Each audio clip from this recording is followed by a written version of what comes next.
SS Music presents Por Kandasingam celebrating 49 years of Surya, powered by Mad Rabbit, food partner Pallavaram Yamuddin Biryani, refreshment partner Chennai Kulfi.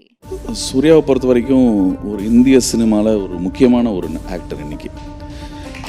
அதாவது சும்மா ஏதோ ஒரு படம் பண்ணோம், ஒரு opening song வந்து டான்ஸ் ஆடணும், ஒரு கமர்ஷியல் ஒரு குத்துப்பாட்டு ஆடணும் அப்படின்றது இல்லாமல் சினிமாவை லவ் பண்ணக்கூடிய ஒரு நபர் அவர். அந்த செட்டே வந்து எனக்கு அவ்வளோ பெரிய செட்டு. நான் சினிமாவில் நம்ம அவ்வளோ பிரம்மாண்டத்தை பார்த்துருப்போம். என்னோட ரியல் லைஃப்பில் நான் வந்து அப்படி ஒரு பிரம்மாண்டத்தை வந்து செட்டில் நான் இது வரைக்கும் பார்த்ததே இல்லை. ரொம்ப ஆச்சரியமாக இருந்துச்சு எனக்கு. சூர்யாவோட லுக்கு என்டையராக வேறு மாதிரி பயங்கர டிஃப்ரெண்ட்டாக இருந்தது. நான் அப்படியே பார்த்துட்டு இருந்தேன், என்ன கிருஷ்ணா அப்படியே பார்த்துட்டு இருக்கீங்க அப்படின்னாரு. இல்லை சூர்யா, நீங்கள் தானே என்ன நம்ப முடியல, அவ்வளோ பயங்கரமாக இருக்குது அப்படின்னு. என்ன படமும் நல்லா வந்துட்டு, ரொம்ப நல்லா வந்துட்டுருக்கு, கான்ஃபிடண்ட்டாக இருக்குது எனக்கு அப்படின்னு அவர் சொன்னார். First day first show Kanguva நான் இருப்பேன். படம் இவ்வளோ காலம் நிற்கும் அப்படின்றதெல்லாம் கண்டிப்பாக வந்து அன்னைக்கு எனக்கு வந்து பிளானே கிடையாது. ஒரு நல்ல படம் எடுக்கணும், அது மட்டும்தான் மோட்டோ. அது இன்னும் எல்லாருமே வந்து ஞாபகம் வச்சுட்டு இருக்காங்க. அது இன்னும் லைஃப்பில் வந்து டே டு டே லைஃப்பில் இருக்குன்றது வந்து எனக்கே ஆச்சரியமான விஷயமா தான் இருக்குது. ஒரு ஹானஸ்ட் அட்டம்ப்ட் தான் அந்த படம் பொறுத்த வரைக்கும். சூர்யா மட்டும் நான் சொல்ல முடியாது, ஜோதிகாவும் இதில் நான் கண்டிப்பாக சேர்த்துக்கணும். இவருக்கு வந்து ஒரு ஃபேமிலி லைஃப்குள்ளே போயிட்டாரு. அந்த கௌதம் கேரக்டர் ஃபேமிலி லைஃப்குள்ளே போயாச்சு. ஸோ ஒரு கம்போஸ்டான ஒரு வாழ்க்கை வாழ்ந்துட்டுருக்காரு. பட் ஐஷு கேரக்டர் வந்து கௌதமை மட்டும்தான் நினச்சிட்டு அப்படியே வாழ்ந்துட்டுருக்காங்க. அவங்க அந்த கேரக்டர் அப்படியே வாழ்ந்துட்டுருக்காங்க. அவள் அப்படியே வாழ்ந்துட்டு இருக்கும்போது தன்னையும் அறியாமல் அவள் பார்த்த கௌதம் காலேஜில் வந்து ஒரு ஃபோர்ஸ்ஃபுல்லாக அகர்ஷனான ஒரு கௌதம், அந்த கேரக்டராகவே அவள் மாறிட்டாள். ஆக்சுவலாக வந்து அதுதான் அங்கே நான் சொல்ல ட்ரை பண்ணேன். இவ கௌதம் மாதிரி கௌதமையே நினச்சி இவ கௌதமாக மாறிட்டா. குந்தவி கௌதமோட வைஃப். அப்போ நான் யாரு? Is basically very much human அவர். அதாவது சில்லனூர் காதலில் நடந்த ஒரு சம்பவத்தையே நான் சொல்லணும். சில்லனூர் காதலில் வந்து ஆக்சுவலி ஒரு ஆக்சிடென்ட் நடந்தது. ஆக்ஷன் சொல்கிறேன், அப்படியே கேலரி சரிஞ்சு விழுது. எனக்கு அப்படி ஒன்றுமே புரியல, என்னடா அது திடீர்னு எப்படி நடந்தது இது அப்படின்ட்டு. ஸோ அதுக்கப்புறம் அந்த ஆக்சிடெண்ட்டில் என்ன ஆச்சுன்னா ஒரு மோசமான விஷயம். அதில் ஒரே ஒரு பையன், அந்த காலேஜ் ஸ்டூடெண்ட்டு, அவனுக்கு சிவியர்லி இஸ் இன்ஜூர்ட். அவனுக்கு சிவியராக அந்த ஃப்ராக்சர் சரியாகி அவன் நார்மல் லைஃப் வர்றதுக்கே கிட்டத்தட்ட ஒரு 6-7 வருஷம் ஆச்சு. அந்த 6-7 வருஷமும் சூர்யா அவனுக்கு ஃபன் பண்ணார்.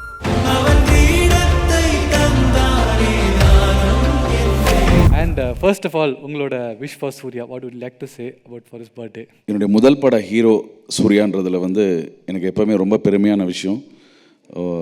ஒரு டைரக்டராகவும் சூர்யாவுடைய ஒரு நல்ல நண்பராகவும் அவருடைய இந்த 49வது பிறந்தநாள் என்னுடைய மனப்பூர்வமான வாழ்த்துக்கள். அவருடைய நிறைய டேலண்ட் இன்னும் வந்து வெளில வரல அப்படின்னு நான் நினைக்கிறேன். அதுவுமே இனி வரப்போகிற காலங்கள் அதை வெளிவரணுன்றது என்னுடைய பிரார்த்தனை.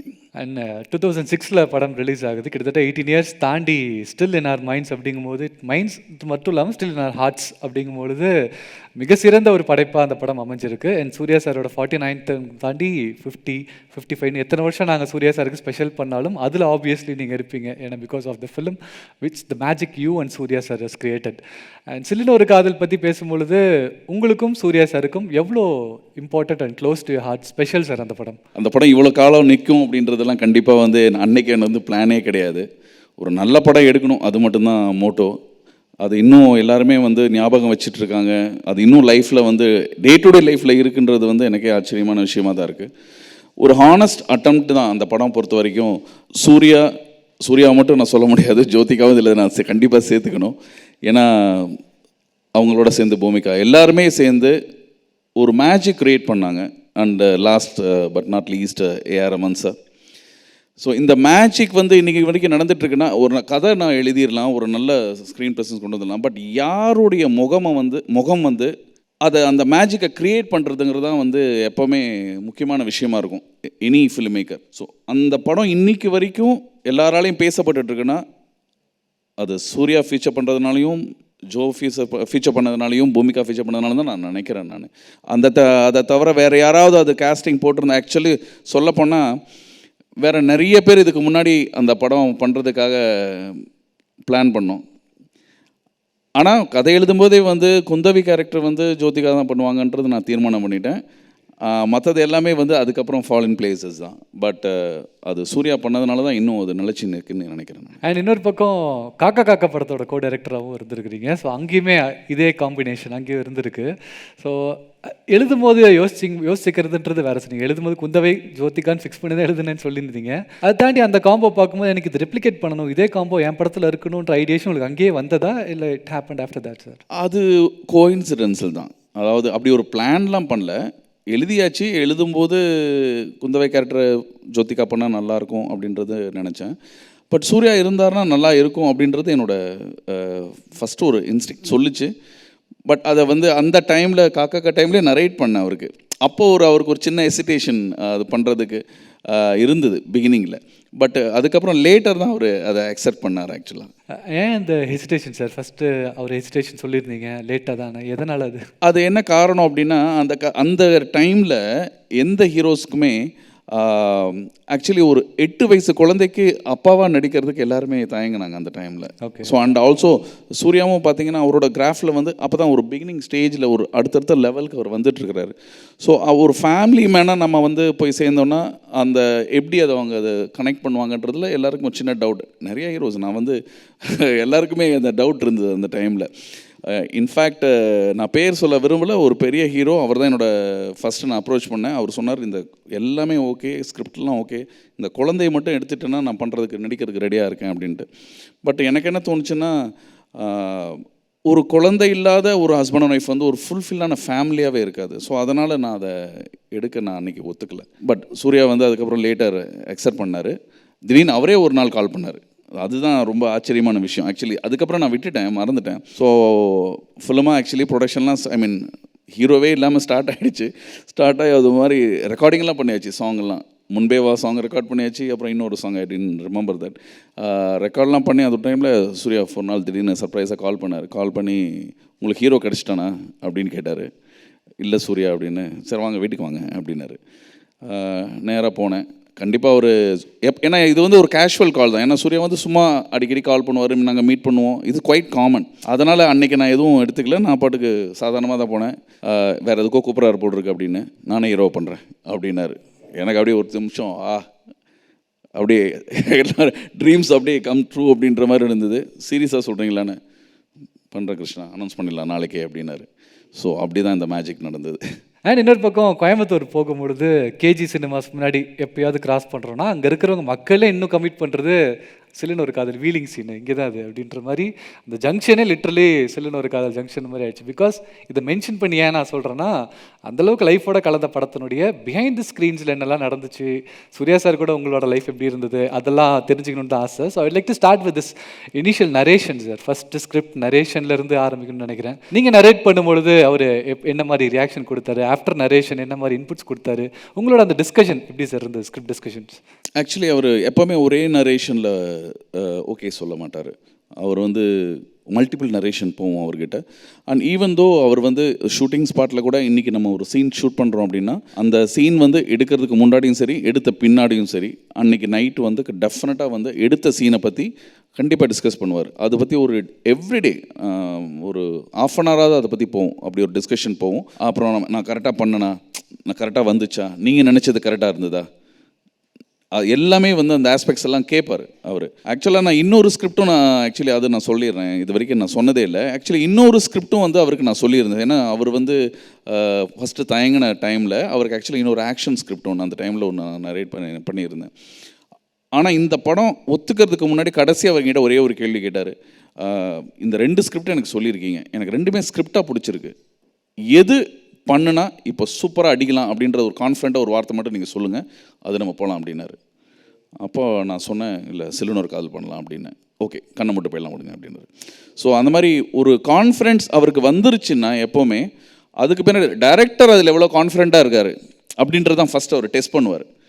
டைரக்டருக்கு வந்து கண்டிப்பாக இது சக்ஸஸ் பண்ணலாம், இது ஒர்க் அவுட் ஆகும் அப்படின்னு நினச்சார்னா இல் கோ வித் டைரக்டர். சரி, இன்றைக்கும் நிறைய பேர் பேசுகிறது பார்க்குறது என்னென்னா சில்லுன்னு ஒரு காதல் 2 வரணும் அப்படின்றது. இன்னும் அந்த ஆக்ஷன் ஸ்கிரிப்ட் பவர் பேக்டாக ஃப்ரெஷ்ஷாக இன்னும் அப்டேட்ஸோடு இருக்கும்னு நினைக்கிறேன். ஸோ சில்லுன்னு ஒரு காதலில் நடந்த அதே காம்போ அதே மேஜிக் திரும்பவும் இன்னொரு கம்பைன் ஆகி சில்லுன்னு ஒரு காதல் 2வாக அந்த ஆக்ஷன் ஃபிலிம் வரத்துக்கு வாய்ப்புகள் இருக்கா சார்? அவர் வருமா அதே படம் சூர்யா சார் வச்சு? சில்லுன்னு ஒரு காதல் 2 வருமானது எனக்கு தெரியல. பட் அந்த காம்போ டெஃபினட்டாக திருப்பி ஒன்று க்ரியேட் பண்ணலாம், கண்டிப்பாக பண்ண முடியும். அதை விட ஆக்சுவலி வந்து அவரும் நிறையா மெச்சூராக இருக்காரு, நானும் நிறையா மெச்சூராக இருக்கேன். ஸோ இன்னும் பெட்டர் ஃபிலிமாகவே கொடுக்கறதுக்கு ட்ரை பண்ணலான்னு நினைக்கிறேன். பொதுவாகவே ஒரு தமிழ் சினிமா பொறுத்த வரைக்கும் சார், ஒரு காம்போ இருக்குன்னா அந்த காம்போ ஹிட் ஆகிடுச்சுன்னா அது ஒரு க்ரூவாக ஃபார்ம் பண்ணி அதோட ட்ராவல் பண்ணுற க்ரூஸ் நம்ம நிறையா பார்த்துருப்போம், நிறைய சினிமாஸ் பார்த்துருப்போம். கேமராமேன்லேருந்து ஆக்டர்லேருந்து டைரக்டர், மியூசிக் டைரக்டர் எல்லாருமே ஒரு காம்போ போயிருக்காங்க. பட் இந்த காம்போ டிலே ஆனதுக்கு என்ன ரீசன் நினைக்கிறீங்க sir? But we want to happen தான். Even I want to happen, but அது நடக்கல. அது ஏன்னு தெரியல, ரீசன் என்னால் சொல்ல முடியல. பட் மேபி நீங்கள் சொல்கிற இந்த நேரத்தில் அது நடக்கிறதுக்கு வாய்ப்பு இருக்குது. நடந்துருச்சுன்னா நான் டெஃபினட்டாக நைட் டின்னர் ட்ரீட் கேட்பேன் சார். ஏன்னா இங்கே பேசி தான் நடந்திருக்கு அப்படிங்கும்போது I will be super honoured. Definitely இப்படியா பண்ணியிருக்கேன் சார். சில்லுன்னு ஒரு காதல் 2 இல்லைனாலும் அந்த ஆக்ஷன் ஸ்கிரிப்டாக வந்து நடந்துடும். மேலே கை காட்டினாலே நடந்துடும் சார், ஆப்வியஸ்லி. சார் இன்னொரு பக்கம் பார்க்கும்போது ஒரு கோயின்சிடென்ட்லாம் இல்லை, இன்னைக்கு மீம்ஸ்லாம் அன்றே கணித்தார் சூர்யான்லாம் நிறையா போடுவாங்களே சார், அதே மாதிரியே அன்றே கணித்தார் கிருஷ்ணா சார்னு கூட சொல்லலாம். கோயின்சிடென்டலாக இல்லை ரியலிஸ்டிக்காக நடந்தது இல்லை. படம் 2006 ரிலீஸ் ஆகி 6வது நாள் சூர்யாவுக்கும் ஜோதிகார்களும் கல்யாணம் நடந்திருக்கு. ஸோ உங்கள் படத்தினுடைய ஓப்பனிங் சீனாகவும் அது இருந்திருக்கு சார். வெட்டிங்கில் தான் ஆரம்பிக்குது, இங்கே உங்களுக்கு கல்யாணம் நடக்குது. How correlated it is and how do you see as director of that couple? சூர்யாவே அவர் சொல்லியிருந்தார். என்ன சொன்னாருன்னா, இந்த படம் முடியும் போது உங்கள் 2 பேருக்கும் கல்யாணம் ஆயிருக்கணும் அப்படின்ட்டு கிருஷ்ணா சொன்னார். அது அப்படியே நடக்குது அப்படின்ட்டு. ஏன்னா அந்த நேரத்தில் வந்து because I know both of them. காக்கா டைம்லேருந்தே வந்து நான் ஒரு அசிஸ்டன்ட் டைரக்டராக இருக்கும்போதே சூர்யா அண்ட் ஜோ 2 பேரோடையும் நான் நெருங்கி பழகக்கூடிய ஒரு வாய்ப்பு இருந்தது. அதுக்கப்புறம் நான் சில்லுனூர் காதல் பண்ணும்போது இன்னும் அந்த நெருக்கம் எங்கள் 3 பேருக்குள்ளேயுமே இருந்தது. So I know their emotions. கண்டிப்பாக அவங்கள விட ஒரு பெஸ்ட் மேட்ச் வேறு எதுவும் இருக்க முடியாதுன்றது என்னுடைய கணிப்பாக இருந்தது. அது நடந்தது. அது நல்லபடியாக இருக்கும்போது உண்மையில் really I'm very happy. Sir இன்னொரு பக்கம் சூர்யா ஜோதிகா அப்படின்னு பார்க்கும்பொழுது அவங்களோட கப்பிள்ஸை நாங்கள் நிறைய செலிப்ரேட் பண்ணிக்கோம் சார். ஆஸ் அ கப்பிளாக ஆன் ஸ்க்ரீன் அண்ட் ஆஃப் ஸ்க்ரீனும் சேர்த்து. இப்போ ரீசெண்டாக நடந்த ஒரு சென்ட்ரல் கவர்மெண்ட் அவார்ட் ஃபங்க்ஷனில் கூட மேம் இருக்கும்போது இவர் கீழே ஃபோட்டோ எடுக்கிறது, சார் இருக்கும்போது மேம் கீழே ஃபோட்டோ எடுக்கிறதுன்ட்டு பயங்கரமான ஒரு லவ் 2 பேருமே ஷேர் பண்ணிக்கிறாங்க. ஆன் ஸ்க்ரீன் நாங்கள் பார்த்தது இது. ஆஃப் த ஸ்க்ரீனில் நீங்கள் பார்த்துருக்கீங்க how romantic are how they are as a couple sir? The very understanding. அதாவது நீங்கள் ஆஃப் ஸ்க்ரீனும் வந்து ஒரு நாட்டினஸ் இருந்துக்கிட்டே இருக்கும். ஐ மீன் அந்த டைமில் நான் சொல்கிறேன். பிகாஸ் அது கல்யாணத்துக்கு முன்னாடி ஸ்டேஜில். ஸோ போத் ஆர் நாட்டி அந்த மாதிரி தான் இருந்தது. அது தாண்டி லைக் படமாக ஒர்க் பண்ணும்போது இருக்குல்ல சார், பின்னாடி நீங்கள் அட்மையர் பண்ண ஒரு விஷயம் ஆஸ் அ கப்பலாகவும் சொல்லலாம், இல்லை சூர்யா கிட்ட இருந்தால் சொல்லலாம். One thing you admire as them as a couple or as Suriya? See they made for each other. Perfect மேட்ச்னு சொல்லுவோம் இல்லையா, அதில் வந்து லைஃப்பில் வந்து சில டைம் தான் இருக்கும். அந்த மாதிரி சில பேர்கிட்ட சொல்லலாம். அந்த மாதிரி ஒரு பர்ஃபெக்டாக அது டெஸ்டினின்னு நினைக்கிறேன். ஸோ அதனால் அது ரொம்ப பர்ஃபெக்டாகவே இருந்தது. அதாவது இடையில வந்து நிறைய ஒரு டிஃப்ரென்ஸ் ஆஃப் ஒப்பீனியன்ஸ் வந்தாலும் அது ஒரு அந்த ஆர்கியூமெண்ட் வந்து ரொம்ப என்ன சொல்கிறது, கன்ஸ்ட்ரக்டிவ் ஒரு ஆர்கியூமெண்ட்டாக இருக்கும். அதெல்லாம் வந்து நான் பக்கத்துல இருந்து பார்த்துருக்கேன், கேட்டிருக்கேன். So that was you know very interesting one. Sir கொஞ்சம் படம் பற்றியும் ஸ்கிரிப்டுக்குள்ளேயும் போகலான்னு நினைக்கிறேன் சார். ஏன்னா there is life after love அப்படின்றது இன்றைக்கி நிறையா சொல்லிக்கிட்டு இருக்கோம். இன்றைக்கி வழக்கத்தில் நிறைய பேர் அதை ஃபாலோ பண்ணிட்டு இருக்காங்க. பட் அப்போது 2006 அந்தளவுக்கு ப்ராட் ஐடியாலஜி மக்கள்கிட்ட இல்லைனாலுமே ஒரு ஸ்ட்ராங்கான ஸ்டேட்மெண்ட்டாக கொடுத்துருக்கீங்க. அதனால தான் அந்த படம் இன்றைக்கும் நிலச்சி நிற்கிது. அப்படிங்கும்போது ஒரு லவ், அந்த லவ் பிரேக்கப் ஆகுது. பிரேக்கப் ஆன அப்புறமா வேண்டா வெறுப்பாக பிடிக்காம ஒரு வெட்டிங் நடக்குது. அங்கே அந்த வெட்டிங் அப்படியே கட் பண்ணால் பாம்பே சீக்வன்ஸ், 2 பேருமே ஹாப்பி ஃபேமிலி, ஒரு குழந்தையோடு இருக்காங்க. அப்படிங்கும்போது ஒரு ஹோல் ஹார்ட்டட், நீங்கள் சொன்ன மாதிரி ஒரு ஃபேமிலி குழந்தை இல்லைன்னா ஃபேமிலி கம்ப்ளீட் ஆகாதுன்ற மாதிரி ஒரு கம்ப்ளீட் ஃபேமிலி ஹாப்பியாக இருக்காங்க. அந்த நாட்டு வந்து ரொம்ப இன்ட்ரெஸ்டிங் சார். அந்த டைமில் இப்பயும் பார்க்கும்போது சரி, how did it even happen sir? அதை ஃபஸ்ட்டு ஐடியேஷன்லேருந்து பேசலாம்னு நினைக்கிறேன். ஒரு husband and wife and family இவங்களை பற்றி லைஃப்ன்றது நான் ஃபஸ்ட்டு டைம் ஒன்றும் எடுக்க கிடையாது. இதுக்கு முன்னாடி எவ்வளோ பேர் எடுத்து, எஸ்பெஷலி பாலச்சந்தர் சார், மணி சார், எல்லாருமே வந்து ஆல்ரெடி வந்து மகேந்திரன் சார், இவங்க எல்லாமே வந்து ரொம்ப இன்ட்ரெஸ்டிங்காக அதை எவ்வளோ தடவை சொல்லியிருக்காங்க. பட் அதை தாண்டி நம்ம என்ன சொல்ல முடியுன்றது எனக்கு ஒரு பெரிய சேலஞ்சிங்காக இருந்தது. பிகாஸ் அவங்கள பார்த்து நம்ம சினிமாவை எடுக்க பழகினவங்க. ஸோ அந்த டைமில் வரும்போது எனக்கு ஒரு இன்ஸ்பைரிங்காக அந்த விஷயமே வந்து ஒரு ரியல் லைஃப் இன்சிடென்ட் இது ஆக்சுவலாக. அதாவது தன்னோட ஒய்ஃப் வந்து ஹஸ்பண்டோட எக்ஸை மீட் பண்ண வச்சாங்க. It happen. இது ரியலாகவே ஒருத்தரோட லைஃப்பில் நடந்தது. அந்த இன்ஸ்டண்ட்டு நான் கேள்விப்பட்டேன். அந்த இன்ஸ்டன்ட் கேள்விப்பட்டோன்னே இது எனக்கு வாவ் அப்படின்ற மாதிரி இருந்தது எனக்கு. இது எப்படி ஒரு பாசிபிள்? ஏன்னா ஒரு பொண்ணு அவனோட ஒரு ஹஸ்பண்டோட எக்ஸை வந்து நடக்கிறது பாசிபிள் இருக்கு எங்கேயாவது? நீங்களே கூகுள் பேலேயே பிளாக் பண்ணிடுறீங்க சார். கூகுள் பேலேயாவது மெசேஜ் பண்ணலாம், அதுலேயும் பிளாக் பண்ணிடுறீங்க சார். அவ்வளோ ப்ராப்ளமேட்டிக்கான ஒரு விஷயம் இல்லையா? பெரிய காம்ப்ளெக்ஸான ஒரு விஷயம் அது. இந்த காம்ப்ளெக்ஸான விஷயத்தை வந்து ஒரு பொண்ணு வந்து அண்டர்ஸ்டாண்ட் பண்ணிக்கிட்டு ஜஸ்ட் ஃபார் ஒரு மீட்டிங் அரேஞ்ச் பண்ணியிருக்காங்க. ஏன்னா அப்படி பார்க்கும்போது எனக்கு ஆச்சரியமாக இருந்தது. அப்போது அந்த மனைவிக்கு அந்த ஹஸ்பண்ட் மேலே எந்த அளவுக்கு லவ் இருக்கணும், ட்ரஸ்ட் இருக்கணும், ரெண்டுமே. இது ரெண்டும் இருந்தால் மட்டும்தான் அதை செய்ய முடியும். ஸோ அதுதான் எனக்கு ஓடிக்கிட்டே இருந்தது. அதுதான் அதுக்கப்புறம் அது ஸ்கிரிப்டாக கன்வெர்ட் ஆச்சு. சார் இது ரொம்ப எக்ஸப்ஷனலாக இருக்குது சார். நீங்கள் ரியலிஸ்டிக்காக பார்த்த ஒரு விஷயத்த படமாக கன்வெர்ட் பண்ணுறதுன்றது ஓகே, பட் படத்துக்குன்னு ஒரு சில விஷயங்கள் நம்ம அதில் ஆட் பண்ணுவோம்ல, ஒரு ஃப்ளேவர்ஸ் ஒரு கமர்ஷியல் எலமெண்ட்ஸ் ஆட் பண்ணோம் அப்படிங்கும்பொழுது நீங்கள் எக்ஸ்டர்னலாக ஆட் பண்ண விஷயங்கள் என்ன, அண்ட் ரியலிஸ்டிக்காக நீங்கள் பார்த்ததுக்கும் அது ரியலிஸ்டிக்கும் இதுக்கும் என்னென்னா அந்த காலேஜ் லைஃப்லாம் கிடையாது. ஸோ அதுக்கு பின்னாடி அந்த ஒரு இன்சிடென்ட் மட்டும்தான் ரியல். அதுக்கப்புறம் அவங்களுடைய பேக் ட்ராப், ஹவு அவங்களோட லைஃப் ஸ்டைல், ஸோ எந்த மாதிரி கேரக்டராக இருக்கலாம். ஸோ எப்போவுமே எல்லாருக்குமே வந்து ஒரு 2 லைஃப் இருக்கும். அதாவது ஒவ்வொரு டைம்லேயும் ஒரு மெச்சூரிட்டி ஆகும்போதும் சரி, வாழ்க்கையில் அந்த பரிணாமம்னு சொல்லுவோம். ஸ்டூடெண்ட்டாக இருக்கும்போது ஒரு கேர் ஃப்ரீனஸ், எதை பற்றியும் கவலை இல்லை. ஏன்னா நாளைக்கு பற்றின தாட்டே இல்லை. இன்றைக்கி ப்ரெசண்ட்டில் அந்த மொமெண்ட்டில் என்ன இருக்குமோ அதுதான் ஒரு ஸ்டூடெண்ட்டோட லைஃப். அது அவனே ஃபேமிலி மேனாக மாறும்போது அவனுக்கு வந்து என்னென்னா நிறைய விஷயம் யோசிப்பான். ஏன்னா அவனை பற்றி யோசிக்க முடியாது. அவனை நம்பி இருக்கிற எல்லா குடும்பத்தை பற்றியும், குடும்ப உறுப்பினர்கள் எல்லாரை பற்றியும் யோசிக்கணும். ஸோ அவனோட தாட் வேறு மாதிரி மாறும். ஸோ இதுதான் வந்து யதார்த்தத்தோட லைஃப்பில் எல்லாருக்கும் இருக்கும். ஸோ அதுதான் அந்த படத்தில் வெளிப்படுத்தணும்னு நினச்சேன். ஏன்னா கௌதம் கேரக்டர் வந்து காலேஜில் இருக்கும்போது கேர் ஃப்ரீ. அவன் வந்து ஐஷு கிட்ட அவன் என்ன தோன்றானோ அவனுடைய அக்ரஷனே ஜாஸ்தியாக இருக்கும் அப்போது. ஸோ அதுக்கு பின்னாடி எல்லாருக்குமே வந்து லைஃப்பில் ஒரு சின்ன ஒரு கம்போஸ் ஆகிடுவாங்க. அவங்களோட எமோஷனை வெளிப்படுத்துகிற விதத்தில் கூட கொஞ்சம் யோசித்து தான் அது பண்ணுவாங்க. ஸோ அதனால தான் வந்து யங்ஸ்டர்ஸ் வந்து எப்போவுமே நம்ம சொல்லுவோம், நினச்சது பண்ணுறா நீ, அந்த வயசில் விட்டுறாத, மிஸ் பண்ணாத அப்படின்ட்டு. ஏன்னா அந்த டைமில் ஒரு அகர்ஷன் இருக்கும், பார்த்துடலாம், அடிச்சிடலாம், தூக்கிடலாம் அப்படின்ட்டு. அதை மிஸ் பண்ணவே கூடாது. இந்த கேரக்டராகே ஒரு இன்ஸ்பைரிங் தான் சார் நீங்கள் சொல்கிற மாதிரி. அண்ட் இன்னொரு பக்கம் ஒரு சில இமேஜஸ் இருக்குது சார், நமக்கு வெளியில் ப்ளே பண்ண போகிறோம். அதை பார்த்துட்டு நம்ம பேசுவோம்.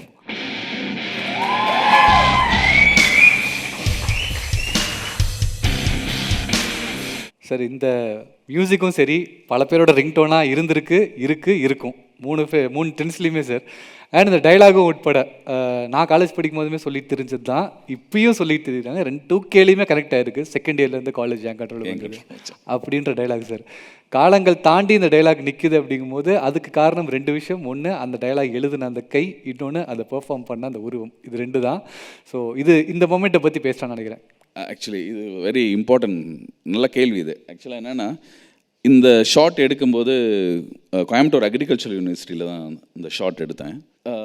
சூர்யா வந்து இதுக்கு கிட்டத்தட்ட நிறைய டேக் போச்சு. என்ன காரணம் அப்படின்னா, யூஸ்வலாக நடக்காமல் இதில் ஒரு ஆட்டிடியூட் இருக்கணும் அப்படின்றதுக்காக அவர் நிறைய தடவை மாடல் பண்ணி நடந்து காமிச்சார் சூர்யா. இது ஓகேவா கிருஷ்ணா பாருங்கள், இது ஓகேவா பாருங்கள், இப்படி நடக்கலாமா அப்படி நடக்கலாமான்ட்டு எல்லா தடவை அதில் வந்து ஒன்று ஃபைனல் பண்ணுனது தான் அந்த மொமெண்ட்டு. இது எடுக்கும்போது பியூட்டிஃபுல்லாக வந்துச்சு, நல்லா இருந்தது. இது ரஹ்மான் சார் ஸ்டுடியோவுக்கு போகும்போது அவர் ஒன்று பண்ணார், ஒரு மேஜிக். ஸோ அந்த மேஜிக் பார்த்தீங்கன்னா இது எலிவேஷன் நெக்ஸ்ட் லெவலில் போச்சுது. அப்ராக்ஸாக எத்தனை டேக்ஸ் சார் போயிருக்கும்? அந்த ஒரு நிறைய டேக்ஸ் அப்ராக்ஸாக ஒரு டேக்ஸ்ன்னு சொல்ல முடியாது. நிறைய நிறைய வெரைட்டிஸ் அவர் கொடுத்தாரு. அந்த வெரைட்டிஸ்னால ஆக்சுவலி வந்து நிறையா நம்ம அதில் ஓகே பண்ண இது. ஸோ இது அடுத்த ஃபோட்டோ பார்த்தலாம் சார். சார் இந்த மொமெண்ட்டு இன்றைக்கும் ரீக்ரியேட் பண்ணுறோம் சார். நிறைய பேர் அதை ரீக்ரியேட் பண்ண ட்ரை பண்ணிருக்காங்க, வீட்டில் நடக்கணும் அப்படின்ட்டு. இந்தளவுக்கு அண்டர்ஸ்டாண்டிங் ஒரு ஒய்ஃப் வேணும்னு. 2006 எல்லாம் கனவு சார், எனக்கு இதெல்லாம் நடக்குமா நடக்காதா ஆண்டாவான்ற மாதிரி தான் இருக்குது. ஸோ இந்த 2006 இதை பண்ணதுன்றது இருக்குல்ல சார், கிரியேஷன், அது இந்த மொமெண்ட்டை பற்றி சொல்லுங்கள். ஆக்சுவலி நீங்கள் சொன்னது தான், இப்படி ஒரு ஒய்ஃப் இருந்தால் நல்லா இருக்கும்னு எல்லாருக்கும் ஒரு ஏக்கம் இருக்கும் இல்லையா, அந்த ஏக்கத்தினுடைய ரிஃப்ளெக்ஷன் தான் இது. உங்களுக்கு வந்து ஏக்கம் இருக்கா சார்? அதனுடைய ஏக்கம் தான். அன்னைக்கு எனக்கும் கல்யாணம் ஆகலை, ஓகே, இந்த படம் பண்ணும்போது. ஸோ இப்படி இப்படி ஒரு ஒய்ஃப் இருந்தால் நல்லா இருக்குமே அப்படின்றது நம்மளுடைய தாட் இருக்குல்ல, அதனுடைய வெளிப்பாடு தான் இது. சூப்பர். ஸோ அது பியூட்டிஃபுல்லாக 2 பேரும் பெர்ஃபார்ம் பண்ணியிருந்தாங்க. ஸோ அதுதான் அது நல்லா நிற்கிறதுக்கான ரீசன். அடுத்த ஃபோட்டோ பார்த்துரும்.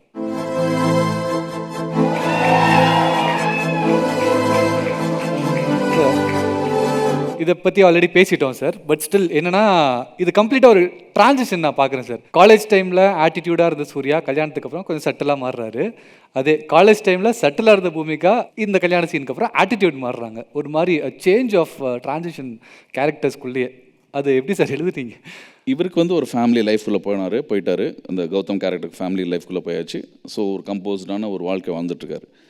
பட் ஐஷு கேரக்டர் வந்து கௌதமை மட்டும்தான் நினச்சிட்டு அப்படியே வாழ்ந்துட்டுருக்காங்க. அவங்க அந்த கேரக்டர் அப்படியே வாழ்ந்துட்டுருக்காவ. அவள் அப்படியே வாழ்ந்துட்டு இருக்கும்போது தன்னையும் அறியாமல் அவள் பார்த்த கௌதம் காலேஜில் வந்து ஒரு ஃபோர்ஸ்ஃபுல்லாக அகர்ஷனான ஒரு கௌதம், அந்த கேரக்டராகவே அவள் மாறிட்டா. ஆக்சுவலாக வந்து அதுதான் அங்கே நான் சொல்ல ட்ரை பண்ணேன். இவ கௌதம் மாதிரி கௌதமே நினச்சி இவ கௌதமாக மாறிட்டா. ஸோ அங்கே வந்து காலேஜ் டைமில் வந்து கௌதம் கேரக்டர் எப்படி இருக்கும், எதாக இருந்தாலும் கோவப்படும், பேசும், எல்லாமே ஸ்பான்டேனியஸாக இருக்கும் இல்லையா. அந்த ஸ்பான்டேனியஸாக அவ மாறிட்டா. Super sir. ஸோ அதுதான் அங்கே அந்த கேரக்டர் ட்ரான்ஸ்ஃபர்மேஷனுக்கான ஒரு ரீசன். ரொம்ப சட்டிலாக கம்போஸ்டாக இருந்த ஒரு பொண்ணு, நம்ம எப்போவுமே வந்து யாரோ ஒரு இன்ஸ்பிரேஷன் எடுத்துப்போம், ஒருத்தரை ரொம்ப லைக் பண்ணோம்னா அவங்கள மாதிரி இமிட்டேட் பண்ண ட்ரை பண்ணுவோம். இது வந்து ஜென்ரலாக நடக்கும்ல. உள்ளுக்குள்ளேயே அதே வாழ்ந்து அவளாக மாறிட்டான். சார் இது நான் ஜென்ரலாக கேட்டேன் சார். இதுக்கு முன்னாடி இப்படி ஒரு டீட்டெயிலிங் இருக்குன்றது எனக்கு தான் சார் தெரிஞ்சு. நான் literally brilliant sir, brilliant piece of work. ஒரு கைத்தறல் கொடுத்தே அவன் இந்த இதுக்காக. அண்ட் இதுலேயுமே என்னென்னா அந்த ஆட்டிடியூட் கன்வேன்றது ஃபஸ்ட்டு ஷாட்லேயே ரொம்ப அழகாக கன்வே பண்ணியிருப்பேன். ஏன்னா உள்ளே வரும்போது நான் கௌதமோட ஒய்ஃப் இருக்கும்போது ஆப்போசிட்டில் என்ன எக்ஸ்பெக்ட் பண்ணுவோம், அப்படியா கௌதம் நல்லா இருக்காரா, குழந்தை பிறந்துருச்சா, நல்லா இதுதான் நான் எக்ஸ்பெக்ட் பண்ணுவோம் ஜென்ரலாக. கௌதமோட ஒய்ஃப் அப்போ நான் யார் அப்படிங்கும்போது அந்த ஆட்டிடியூட் வேற மாதிரி ரைட்டிங் சார் அது. சரி, இதை தாண்டி இன்னொரு பக்கம் சூர்யா சார் பற்றி பேசும்பொழுது ஒரு சொன்னீங்க அந்த ஷார்ட், அந்த காலேஜ் சீன் ஷார்ட்டுக்கே அவ்வளோ மெனக்கடல் இருந்துச்சு, அவ்வளோ டேக்ஸ் எடுத்தார், அவ்வளோ வெரைட்டி காட்டினார் அப்படின்ட்டு. இவ்வளவும் பண்ணி இன்னைக்கு நடிப்பின் நாயகன் அப்படின்ற ஒரு பேர் எடுத்திருக்கிறாரு. அப்படிங்கிறது ஒவ்வொரு ஷார்ட் அண்ட் சீனுக்கு பின்னாடி இவ்வளோ மெனக்கடல் இருக்குல்ல சார், அந்த அவரை வருத்திட்டு பண்ணுறதை நீங்கள் எப்படி சார் பார்க்குறீங்க? சூர்யாவை பொறுத்த வரைக்கும் ஒரு இந்திய சினிமாவில் ஒரு முக்கியமான ஒரு ஆக்டர் இன்னைக்கு. அதாவது சும்மா ஏதோ ஒரு படம் பண்ணோம், ஒரு ஓப்பனிங் சாங் வந்து டான்ஸ் ஆடணும், ஒரு கமர்ஷியலாக ஒரு குத்துப்பாட்டு ஆடணும் அப்படின்றது இல்லாமல் சினிமாவை லவ் பண்ணக்கூடிய ஒரு நபர் அவர். அவரும் அவரோட க்ரோத்தையும் பார்த்து நானும் பிரமிச்சு தான் போயிருக்கேன் ஆக்சுவலி. ஏன்னா அவர் ஆரம்பத்திலிருந்து இன்னைக்கு அவர் இருக்கிற இந்த ஸ்டேச்சர் வந்து இஸ் கம்ப்ளீட்லி டிஃப்ரெண்ட். ஒரு கேரக்டராகவும் பர்சனாகவும் ஒரு ஆக்டராகவும் எல்லாத்துலேயுமே வந்து அவர் ரொம்ப க்ரோ ஆகியிருக்கார் இன்றைக்கி. எனக்கு அஸ்டானிஷிங்காகவும் இருக்கும் சில டைமில், பட் அதுக்கான முழு தகுதியும் உள்ள ஒரு நபர் அவர். Super sir. ஏன்னா எதையாவது செய்யணும், சும்மா எதுவும் பண்ணிவிட்டு சினிமாவில் போயிடக்கூடாது. நம்ம படம் வந்து முடிஞ்ச பின்னாடியும் இந்த காலத்துக்கு பின்னாடியும் அதை நிற்கணும், பேசப்படணும் அப்படிங்கிறதுல அவருக்கு எப்போவுமே ஒரு அந்த ஆசை உண்டு. ஸோ அதை is proving in every film. Varieties பற்றி பேசியிருக்கோம், கெட்டப்ஸ் பற்றி பேசியிருக்கோம். ஏன்னா இந்த டெம்ப்ளேட்லேயே எங்களுக்கு இமேஜ் வைக்கிறதுக்கு இடம் பத்தல சார். அவ்வளோ கெட்டப்ஸ் அவர் போட்டிருக்காரு, அவ்வளோ வெரைட்டிஸ் காட்டியிருக்காரு. ஆஸ் அன் ஆர்டிஸ்டாக நிறையா எக்ஸ்ப்ளோர் பண்ணியிருக்காரு. இப்போது again coming back current cinema அப்படிங்கும்போது கங்குவா பண்ணிகிட்ருக்காரு. ஒரு பேன் இண்டியன் மூவி சார், 10 லாங்குவேஜஸில் வருது. பேன் இண்டியன் மூவியாக வரும்போது Sillunu Oru Kaadhal to Kanguva, the transition Suriya as an actor. நான் கங்குவோட செட்டுக்கு ஒரு நாள் போயிருந்தேன். ஓகே, அப்போ இது எக்ஸ்க்ளூசிவ் இருக்குது சார். என்னோட 10 தலை ஆடியோ லான்ச்சுக்கு இன்வைட் பண்ணுறதுக்காக நான் போயிருந்தேன். அந்த செட்டை எனக்கு கொஞ்சம் பிரமிப்பாக இருந்தது. ஏன்னா சேம் ப்ரொடியூசர் தானே, ஞானவேல் ராஜா தான் 10 தலைக்கும் வரும். அந்த செட்டே வந்து எனக்கு அவ்வளோ பெரிய செட்டு. நான் சினிமாவில் நம்ம அவ்வளோ பிரம்மாண்டத்தை பார்த்துருப்போம். என்னோட ரியல் லைஃப்பில் நான் வந்து அப்படி ஒரு பிரம்மாண்டத்தை வந்து செட்டில் நான் இது வரைக்கும் பார்த்ததே இல்லை. ரொம்ப ஆச்சரியமாக இருந்தது எனக்கு. சூர்யாவோட லுக்கு என்டையராக வேறு மாதிரி பயங்கர டிஃப்ரெண்ட்டாக இருந்தது. நான் அப்படியே பார்த்துட்டு இருந்தேன். என்ன கிருஷ்ணா அப்படியே பார்த்துட்டு இருக்கீங்க அப்படின்னாரு. இல்லை சூர்யா, நீங்கள் தானே, என்ன நம்ப முடியல, அவ்வளோ பயங்கரமாக இருக்குது அப்படின்னு. என்ன படமும் நல்லா வந்துட்டு, ரொம்ப நல்லா வந்துட்டுருக்கு, கான்ஃபிடண்ட்டாக இருக்குது எனக்கு அப்படின்னு அவர் சொன்னார். என்ன இல்லை அது தெரியுது அப்படின்னு. ஏன்னா செட்டில் பார்க்கும்போதே எனக்கு வாவ் ஃபேக்டர் இருந்தது அதில். ஸோ கண்டிப்பாக வந்து ஃபஸ்ட்டு ஷோ கங்குவா நான் இருப்பேன். Super sir. சார் இன்னொரு பக்கம் சூர்யா சார் எந்த அளவுக்கு நம்ம திரையில் கொண்டாடுறோமோ அந்த அளவுக்கு அவரோட வெல்ஃபேர் ஆக்டிவிட்டீஸ், அவர் இப்போ பண்ணுற நல்ல விஷயங்கள் பற்றியும் கொண்டாடி ஆகணும். அதை ஒரு பர்சனாக அஸ் அ ஹியூமனாக how much you admire sir? அவருக்கு வந்து ஏதோ திடீர்னு இன்னைக்கு வந்ததில்லை. Is basically very much human அவர். அதாவது சிலினொரு காதலில் நடந்த ஒரு சம்பவத்தையே நான் சொல்லணும். சிலினொரு காதலில் வந்து ஆக்சுவலி ஒரு ஆக்சிடெண்ட் நடந்தது. முன்பேவா சாங் ஷூட் பண்ணிகிட்டு இருக்கும்போது அந்த கேலரியில் பூமிகா உட்காந்துருப்பாங்க இல்லையா. ஸோ அந்த பூமிகா அந்த கேலரியில் உட்காந்துருப்பாங்க, அந்த ஃபுட்பால் மேட்ச் பார்த்துட்ருப்பாங்க. அந்த ஃபுட்பால் பார்த்துட்டு இருக்கும்போது ஆக்சுவலாக அது பிஎஸ்ஜி காலேஜில் ஷூட் பண்ணிகிட்டு இருந்தோம். என்ன ஆச்சுன்னா ஆக்சுவலி அந்த கேலரி இஸ் செட் ஃபார் ஒரு 200 பீப்புள், அவ்வளோ பேர் தான் உட்காரணும். அது திடீர்னு அந்த ஸ்டூடெண்ட்ஸில் நம்ம சில விஷயத்தில் கண்ட்ரோல் பண்ண முடியல. அன்றைக்கி வந்து ஹாலிடே நினைக்கிறேன், எல்லாம் ஹாஸ்டல் ஸ்டூடெண்ட்ஸு. திடீர்னு என்ன பண்ணாங்க, எல்லாருமே இந்த ஷூட்டிங் பார்க்கணுன்ற ஒரு ஆர்வத்தில் எல்லாரும் கேலரியில் ஏறிட்டாங்க. ஸோ வெரி ஃபஸ்ட்டு ஷாட் வைக்கிறேன். ஃபஸ்ட்டு டே ஸ்டார்ட் கேமரா, அதாவது பூமிக்காவோட ஷாட் தான் அது. ஸ்டார்ட் கேமரா ஆக்ஷன் சொல்கிறேன், அப்படியே கேலரி சரிஞ்சு விழுது. கேலரி உடஞ்சிச்சு. எல்லாரும், ஏன்னா ஒரு 200 பேர் உட்கார வேண்டிய இடத்துல ஒரு 500 பேர் உட்காந்தா புரியுது, தாங்கல அது. ஸோ அப்படியே உடையுது, அப்படியே பூமிக்கா உள்ளே போயிட்டாங்க. எல்லோரும் பூமிக்கா மேலே விழுந்துட்டாங்க. எனக்கு அப்படி ஒன்றுமே புரியல, என்னடா அது திடீர்னு எப்படி நடந்தது இது அப்படின்ட்டு. ஸோ அதுக்கப்புறம் அந்த ஆக்சிடெண்ட்டில் என்ன ஆச்சுன்னா, ஒரு மோசமான விஷயம். அதில் ஒரே ஒரு பையன், அந்த காலேஜ் ஸ்டூடெண்ட்டு, அவனுக்கு சிவியர்லி இஸ் இன்ஜூர்ட். ரொம்ப நல்லா படிக்கிற பையன், சிவியர்லி இன்ஜூர்ட். அவன் இமீடியட்டாக அவனை தூக்கிட்டு கொண்டு போய் பக்கத்தில் ஹாஸ்பிட்டலில் சேர்த்தாச்சு. அவனை ஹாஸ்பிட்டலில் சேர்த்த பின்னாடி அவனுக்கு சிவியராக அந்த ஃப்ராக்சர் சரியாகி அவன் நார்மல் லைஃப் வர்றதுக்கே கிட்டத்தட்ட ஒரு 6-7 வருஷம் ஆச்சு. அந்த 6-7 வருஷமும் சூர்யா அவனுக்கு ஃபன் பண்ணார். அவன் நல்லா நார்மலாக வர்ற வரைக்குமே சூர்யா வந்து அவனுக்கு ஹெல்ப் பண்ணிட்டு தான் இருந்தார். ஸோ அந்த மாதிரியான ஒரு நல்ல குணன்றது அவருக்கு இயற்கையாக இருக்கிறது தான். சூப்பர் சார், ரொம்ப இன்ஸ்பைரிங். ஆக்சுவலி அவர் பண்ணுறதை நாங்கள் வெளியே இருந்து பார்க்கும்பொழுது இதெல்லாம் அன்டோல்ட் ஸ்டோரிஸ் சார். நான் இப்போ தான் கேள்விப்படும் போது ரொம்ப இன்ஸ்பைரிங்காக இருக்குது இன்னும். அண்ட் ரொம்ப வருஷமாக சூர்யா சாருக்கு ஒரு நல்ல ஃப்ரெண்ட் நீங்கள். இன்றைக்குமே சொல்லும்போது கங்குவா செட் போகும்போது உங்களை எந்தளவுக்கு ட்ரீட்மெண்ட், இன்னும் பழைய கிருஷ்ணா அப்படின்னு பேசும்போது எந்தளவுக்கு ஒரு நல்ல க்ளோஸ் ஃப்ரெண்ட் அப்படின்னு உங்களுக்கு தெரியுது, உங்களோட விதோட பாண்டிங் பற்றி பார்க்கும்பொழுது. அண்ட் ஒரே ஒரு ஃபோன் மட்டும் தான் நாங்கள் சொன்னோம் சாருக்கு, சார் இந்த மாதிரி ஒரு ஸ்பெஷல் ஒன்று பண்ணுறோம் சூர்யா சாருக்கு அப்படின்னு. டெஃபினட்டாக நான் இருப்பேன்ட்டு முதல் ஆளாக வந்திருக்காரு. அதுக்காகவே ரொம்ப நன்றி சார். அண்ட் உங்களோட ஃப்ரெண்ட்ஷிப் என்றைக்குமே தொடரணும், காலங்கள் தாண்டி நிற்கணும், பேசப்படணும் அப்படின்றது எங்களோட ஆசையும் கூட. அண்ட் சொன்ன மாதிரி இந்த action script eagerly awaiting sir. 45 வந்தால் கூட எனக்கு சந்தோஷம் தான். 44 கார்த்திக் சுப்ராஜ் சாருக்கு அடுத்து 45 அனௌன்ஸ்மெண்ட் ஃப்ரம் கார்த்திக் சார் வரலான்னு நினைக்கிறேன் சார். நீங்கள் any time anything may happen, அது நம்ம சொல்ல முடியாது. எனவே எனக்கு வந்து என்ன இங்கே பேசுறதுக்கு வாய்ப்பளித்த, அவருக்கு விஷ் பண்ணுறதுக்கு வாய்ப்பளித்த உங்களுக்கு ரொம்ப ரொம்ப நன்றி. எஸ்எஸ் மியூசிக்கு என்னுடைய மனப்பூர்வமான வாழ்த்துக்கள். Happy birthday Suriya. உங்களுடைய உயரத்தை பார்த்து பிரமிச்சிட்ருக்கிறேன். இன்னும் அது மிகப்பெரிய லெவலில் போகணும் அப்படின்றதுல என்னுடைய பிரார்த்தனை. Once again happy birthday. Super sir, thank you so much sir. இந்த தருணத்தில் இங்கே வந்து இன்னும் ஸ்பெஷலாக மாற்றினதுக்கு we see it as an icing அந்த கேக் தான் நீங்கள் இருக்கிற இந்த மொமெண்ட்டில். அண்ட் இந்த தருணத்தை இன்னும் கொஞ்சம் ஸ்பெஷல் ஆக்கணும், எங்களோட நீங்கள் இருந்தீங்க அப்படின்றதுக்காக we have a small token of love, a memento to honour you sir. With your permission I will get it inside.